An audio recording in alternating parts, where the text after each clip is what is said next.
प्यारे विद्यार्थियों, देखो अभी तक जो आपने देखा ये सिलेबस है आपका। ठीक, इसके बाद आपको यह भी पढ़ना है। अब जो ये सार बिंदु हैं टैग दिए हैं, सर्च किधर से करें। वैसे सिलेबस आपका इतना ही है।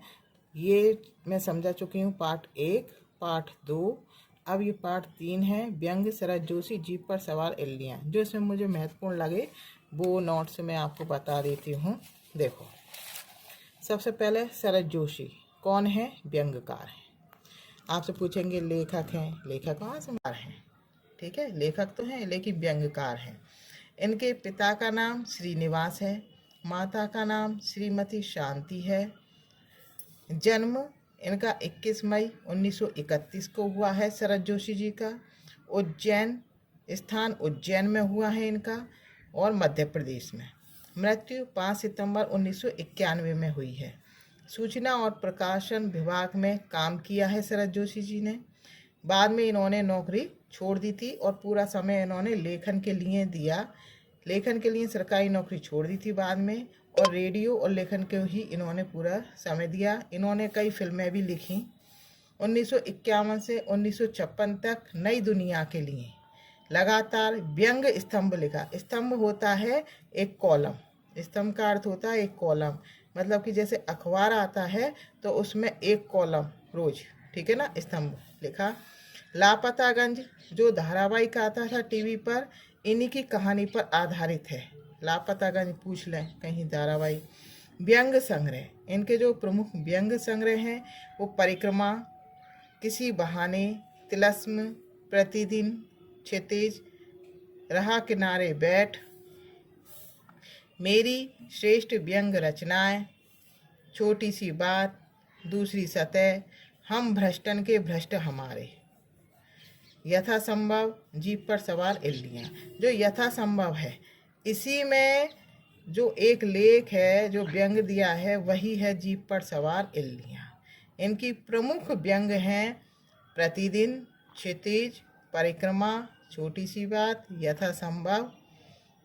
और 1990 में इन्हें पद्मश्री सम्मान प्रदान किया गया। अब आपको सबसे बड़ी बात ये आती है कि प्रकाशन पूछ सकते हैं, तो जो इनका व्यंग लेख है यथासंभव, ठीक है ना, ये प्रकाशित हुआ था 1985 में। ये किताब है, किताब का नाम है यथासंभव। यथासंभव जो जैसे आपकी एक किताब हो उसमें बहुत सारे चैप्टर हों, तो इसी प्रकार से जो जीप पर सवार इल्लियाँ हैं इसी में लिखा हुआ लेख है, ठीक है ना। अब जीप पर सवार इल्लियाँ, यह व्यंग शरद जोशी जी का है। पूछ सकते हैं किसका व्यंग है? शरद जोशी जी का। जीप पर सवार इल्लियाँ ये किताब यथासंभव से लिया गया है। किस किताब से लिया गया? पुस्तक से यथासंभव से लिया गया है। 1985 में यथासंभव पुस्तक प्रकाशित हुई थी, ठीक है। इसके बाद है ईला। ईला किसकी देवी है? ईला अन्न की, अन्न लिख रहा है, ईला अन्न की अधिष्ठात्री देवी है। ईला किसकी अधिष्ठात्री देवी है? ईला अन्न की अधिष्ठात्री देवी है। इल्ली से तितली बनती है। तितली किससे बनती है? पूछ ले आपसे, तो इल्ली से तितली बनती है। यह एक व्यंग निबंध है। यह एक व्यंग क्या है? कहानी है, कला है, क्या है, क्या लेख, क्या है? लेख में कौन सी विधा है? तो निबंध। यह एक व्यंग निबंध है। चने की खेती पर नुकसान, इसका प्रमुख ये होता है, इसकी जो सारांश है कि चने की खेती होती है उस पर इल्लियाँ लग जाती हैं, तो उन इल्लियों को बचाने के लिए सरकार तमाम प्रकार के प्रयास करती है, उन पर प्रयास करती है, किंतु जो अफसर होते हैं उनकी भ्रष्ट अफसर होते हैं उनकी भ्रष्टता को बताया गया है कि चने की खेती पर नुकसान पहुंचाने वाले कीड़े जिन्हें इल्ली कहते हैं का वर्णन सरकारी कर्मचारियों को भी इल्ली जैसा बताया गया है। तो इसमें इल्ली किसका प्रतीक है? इल्ली जो भ्रष्ट सरकारी कर्मचारी हैं उनका प्रतीक है। किसका प्रतीक है?